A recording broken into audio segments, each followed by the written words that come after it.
I never expected my 26th birthday dinner would change my life forever. We were at this restaurant he picked. Not even my favorite place, but whatever. I was just happy he remembered my birthday this year. My best friends Rebecca and Eliana joined us too. Everything seemed normal at first. Drinks, appetizers, the usual birthday stuff. But Harrison kept disappearing to the bathroom every 15 minutes.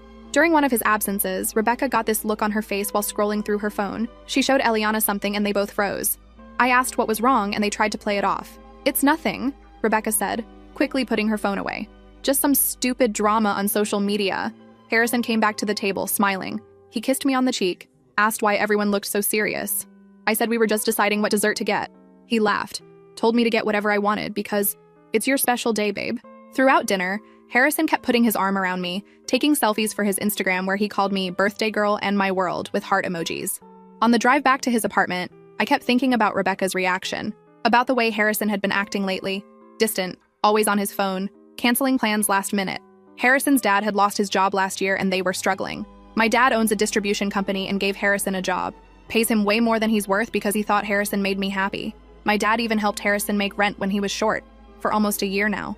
When we got back to his apartment, he told me he had a special birthday surprise for me. I said I was tired. He got annoyed, said he'd gone to all this effort for my birthday and I was being ungrateful. I waited until Harrison fell asleep. Then I texted Rebecca, "Show me what you saw." 3 dots appeared immediately. She was typing, then stopping, then typing again. Finally, "Are you sure? It's bad. Just show me." The link came through seconds later. I clicked it with shaking hands and there it was. Harrison's secret TikTok account. The account he claimed he didn't have because TikTok is stupid and for kids. It had a whole series called Rating My Girlfriend's Friends with 6 videos. The latest one had my face in the thumbnail with a big red X over it. I pressed play, heart pounding in my ears. Harrison's voice came through clear as day. "And finally, this is my girlfriend. Yes, I'm suffering. She's fat, ugly, and delusional. I'm only with her because her dad pays my bills. Look at this creature." The video was from our beach trip last month. I'd been so self-conscious about wearing a bikini and Harrison had told me I looked beautiful. He'd taken pictures of me smiling, telling me how proud he was of me for facing my fears. And then he'd use those exact pictures to humiliate me online. The comments were worse. His friends all laughing. Someone wrote, "Bro, leave that whale," and Harrison had hearted it. There were hundreds of comments like that, and he'd replied to them all agreeing and laughing. The video had 47K views. 47,000 people had seen him mock me. I looked over at Harrison sleeping peacefully beside me. This man who had just hours ago told me he loved me, who had spent the last 3 years of my life making me believe he cared, who had taken my family's generosity and repaid it by humiliating me online for clout. I went through his phone while he slept, found all the messages with his friends laughing about me, found the dating apps he was using. Harrison lives in an apartment my dad owns, drives a car my dad helped him buy, has a job only because of my dad. And all this time he's been making videos about how ugly I am and how he's just using me for money. The irony is, I'm the one who convinced my dad to help him in the first place. I could have woken him up right then, could have screamed and cried and thrown his phone at his lying face, but something stopped me. I realized that if I confronted him now, he'd just deny it or say it was a joke or blame me for overreacting, and nothing would really happen to him. He might lose me, but honestly, the videos made it clear he didn't even want me. The only thing he'd lose is my dad's money. The next morning, I made him breakfast like nothing was wrong. I kissed him goodbye when he left for work. Then I called Rebecca and Eliana. I told them I had seen everything, and I told them I wasn't going to just cry about it. I wasn't going to just break up with him. I wasn't going to just expose him. No. What Harrison had done to me deserved something much more creative. I decided I needed a plan. Not just any plan, but something that would make him regret every word he ever said about me. Update. I spent the next 3 days researching everything about Harrison's social media. Turns out, rating my girlfriend's friends was just the tip of the iceberg. He had accounts everywhere. Twitter, Instagram, Snapchat, all under different names, but all clearly him. In each one, he complained about being stuck with me, posted side-by-side comparisons of me versus hot girls, and basically documented how he was using me and my family for money. Rebecca and Eliana came over and helped me document everything. We downloaded all the videos, took screenshots of all the comments. There was a whole group chat with his friends where they made fun of me, my weight, even the way I talked. They had a running joke about how Harrison was taking one for the team by dating me because my dad was his meal ticket. My dad has always been overprotective. Single dad, only daughter. When I started dating Harrison, Dad was skeptical but warmed up when he saw how happy Harrison made me. When Harrison's family fell on hard times, I was the one who convinced my dad to help him out. My dad trusted my judgment, and I had vouched for this piece of shit who was laughing at us behind our backs.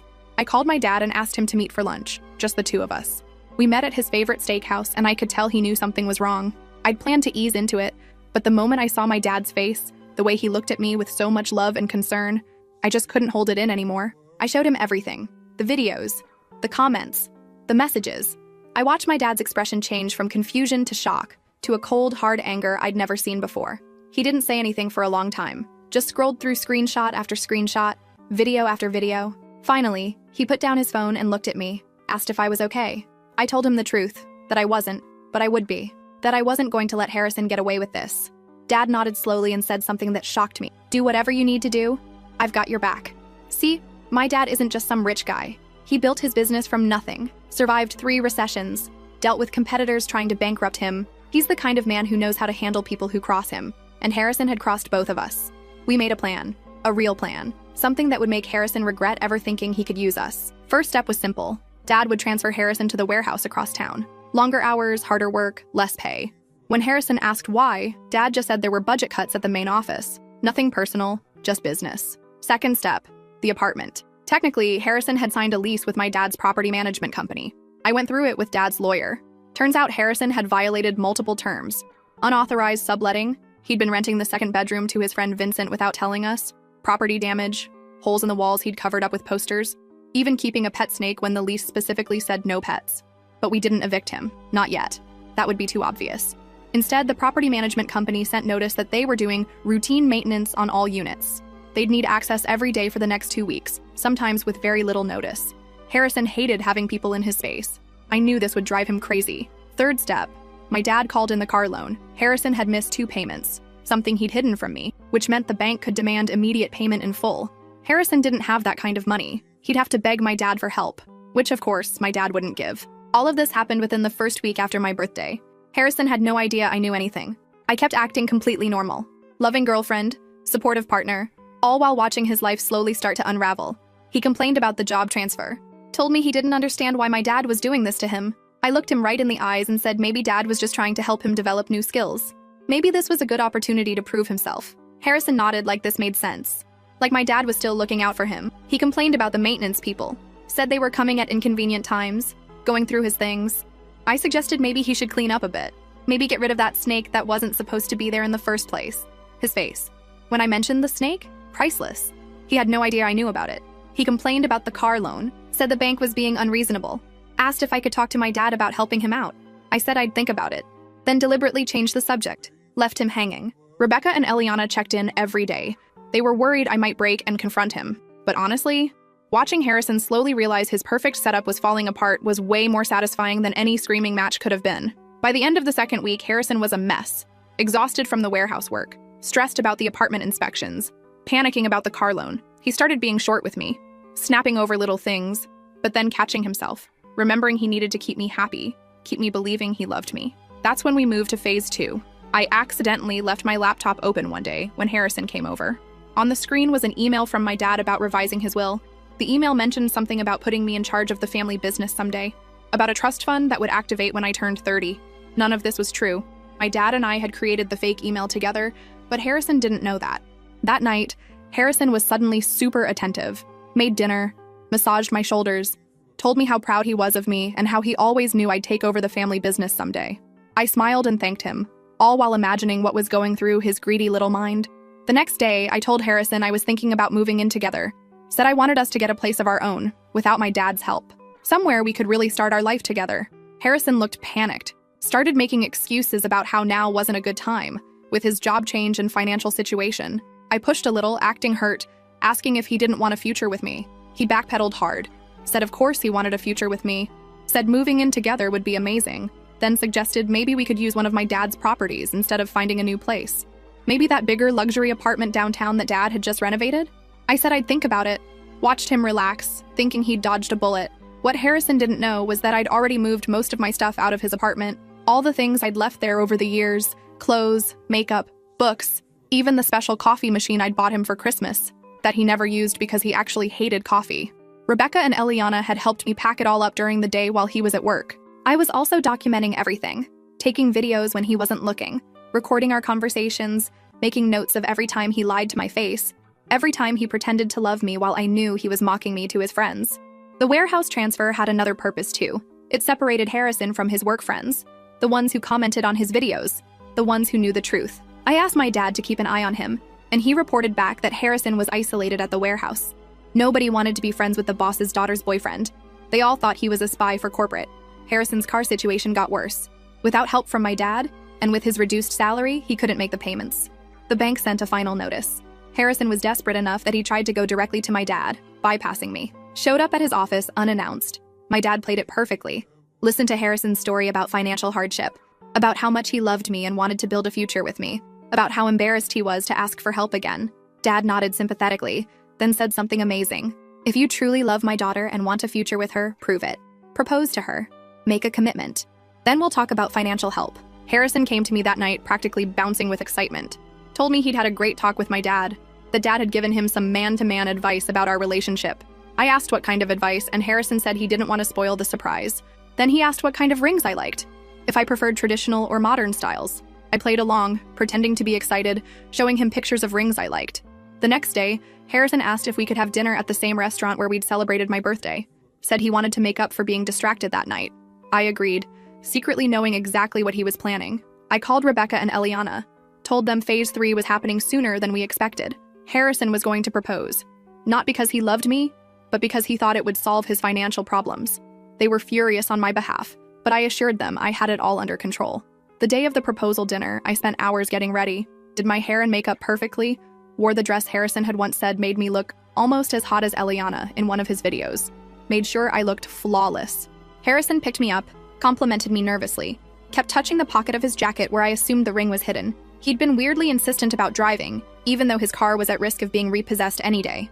Now I understood why. He wanted to create the perfect proposal moment. At the restaurant, Harrison was sweating, kept checking his phone, seemed distracted. I asked if everything was okay, and he said everything was perfect. Ordered champagne, started talking about how we met, our first date, all these memories that he claimed to cherish. The whole time I was thinking about those videos, about him calling me fat and ugly and a creature, about him telling the world he was suffering by being with me, about all the comments from his friends that he'd laughed at and encouraged.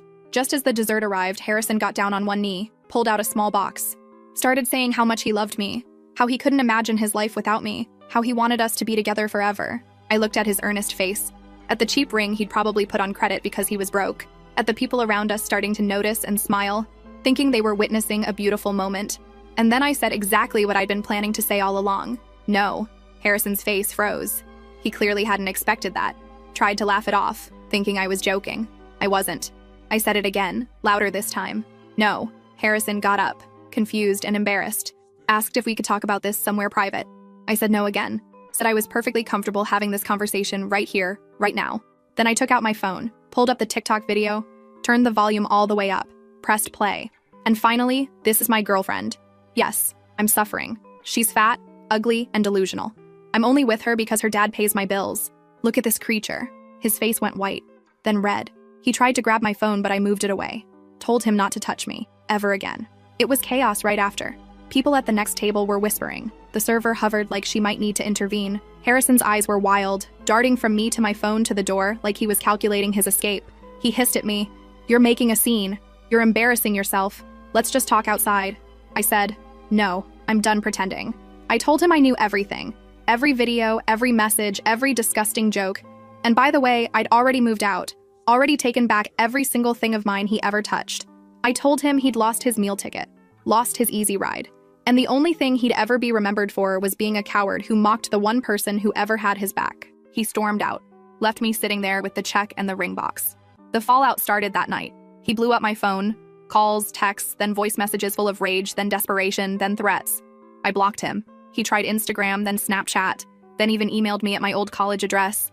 I blocked everything. He tried leaving notes at my apartment, but I'd already told building security to keep him out.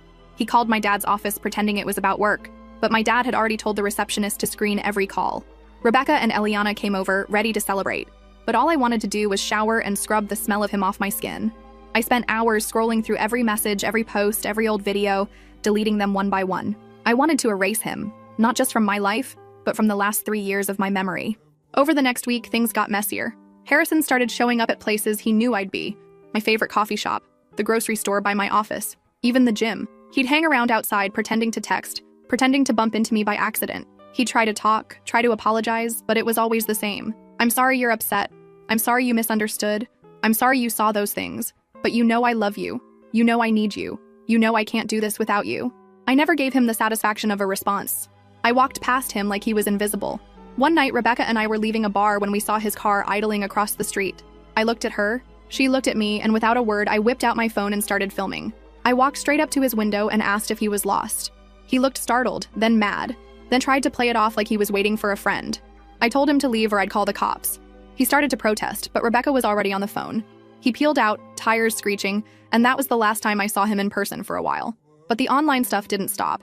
He started posting vague crap about fake people and betrayal and women who ruin good men. His friends jumped in, tried to DM me, tried to harass me, but I'd already locked down everything. I changed my number, wiped my socials. I wasn't scared. I was just done. My dad offered to get me a security guard for a while, but I refused. I told him I'd handled worse than a sad little man with a TikTok addiction. Meanwhile, I was working with my dad's lawyer. We sent Harrison an official notice about the lease violations, the pet snake, the subletting, the property damage. He had 30 days to vacate, but the maintenance checks kept coming, always with less warning, always at the worst times. He started calling the management company, yelling, demanding they stop harassing him, but all he got was polite apologies and reminders that he'd signed the lease.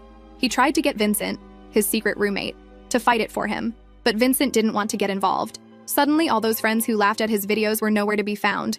The car was repossessed 3 weeks after the proposal fiasco. I didn't even know until Rebecca texted me a picture of Harrison standing on the curb, arms crossed, watching the tow truck haul it away. I kept that photo. Sometimes I look at it when I need to remember what losing looks like. Work was the last thing to go. My dad transferred Harrison to the graveyard shift at the warehouse, which meant long hours, no sunlight, and the worst jobs. He tried to complain, but nobody cared. Everyone knew who he was now, and nobody wanted to be seen talking to him. The only reason he kept the job at all was because my dad wanted to keep him close long enough to finish the plan. So while he was busy scrambling to keep his life together, I was building my case. I had screenshots, videos, emails, text logs, everything. I met with the lawyer every other day, compiling a file so thick it barely fit in a folder.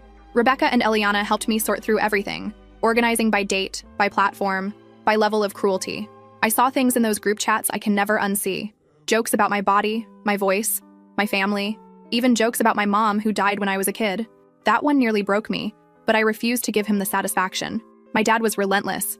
Every time Harrison tried to get clever, like sneaking in through the building's back entrance or having friends call the company to complain about harassment, my dad shut it down. He had cameras installed in the halls, changed the locks, made sure the only people with access were the ones we trusted. Harrison tried to threaten a lawsuit, but the paperwork was airtight. All those years mocking my dad for being old-fashioned and paranoid suddenly didn't seem so funny.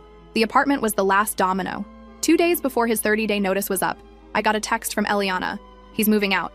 I drove by, slow, just to see for myself. Harrison was dragging trash bags to the curb. Nobody was helping him. He kept looking over his shoulder like he thought someone was watching. I thought that would be it. But if you think a guy like Harrison just fades out, you don't know narcissists. 2 nights later, I came home and found the words, "gold-digging whale," written in Sharpie on my apartment door. I laughed. I took a picture, texted it to my dad and the property manager, and spent the next hour scrubbing it off. I never called the cops. I wanted him to know I knew it was him, and I wanted him to know it hadn't worked. I wasn't scared. I wasn't even mad. I was bored. He tried to escalate.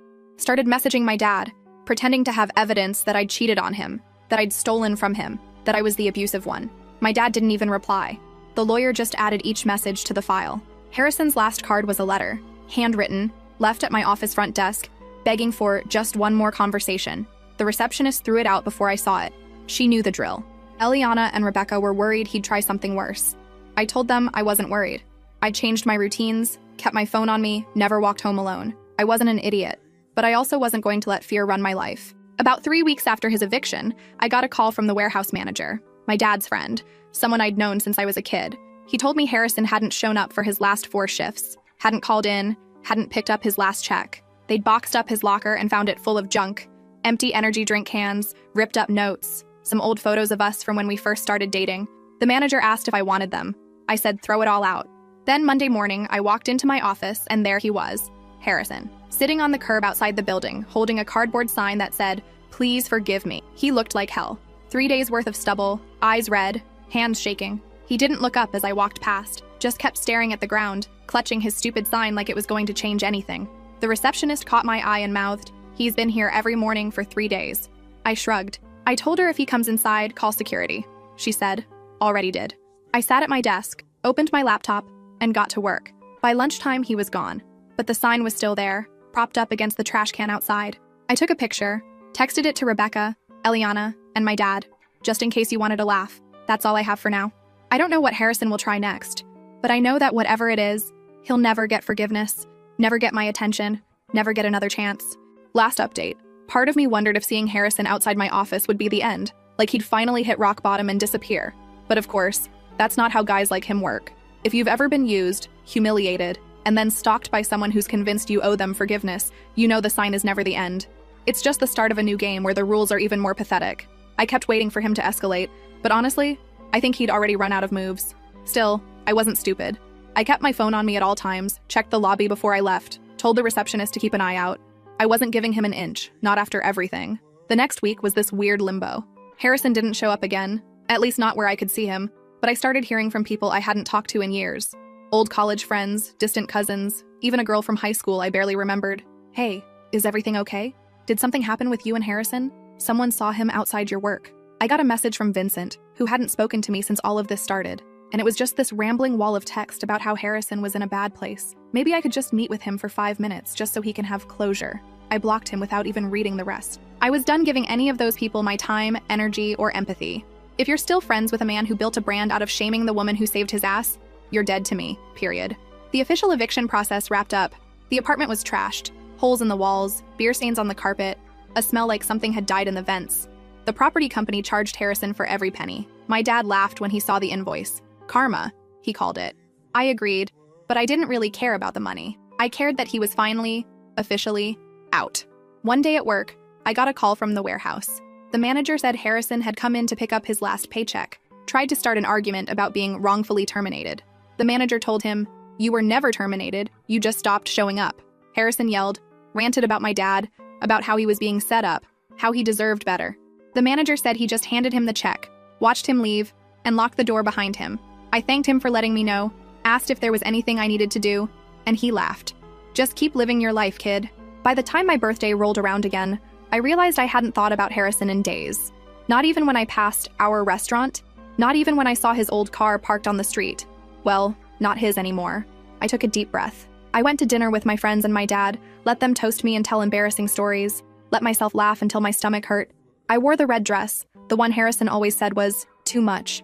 I looked in the mirror and saw someone I actually liked.